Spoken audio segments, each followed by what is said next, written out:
गोजरी ज़बान में अपडेट सुनिए।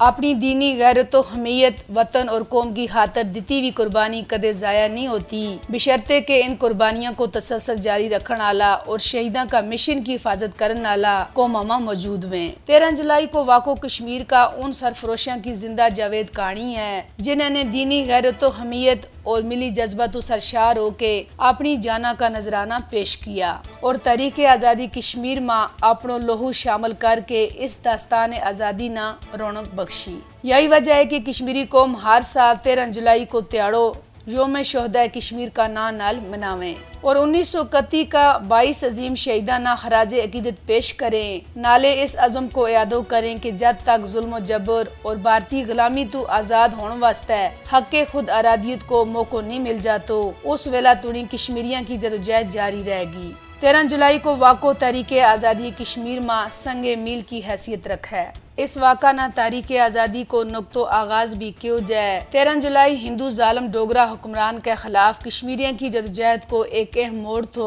कश्मीरियों की जदोजहद आज़ादी की कहानी शहीदा का खून नाल अबारत है। कश्मीरी लोग अपना शहीदा की कुर्बानियां ना कदे नहीं भूल से। शहीदा ना खराज अकीदत पेश करने को बेहतरीन तरीका यूँ है कि भारतीय जबरी कब्जा के खिलाफ मुश्तरका तौर पर लड़ियो जाए। कश्मीरी आज़ादी की निकी लो तक भारतीय कब्जा के खिलाफ अपनी जंग जारी रखेगा।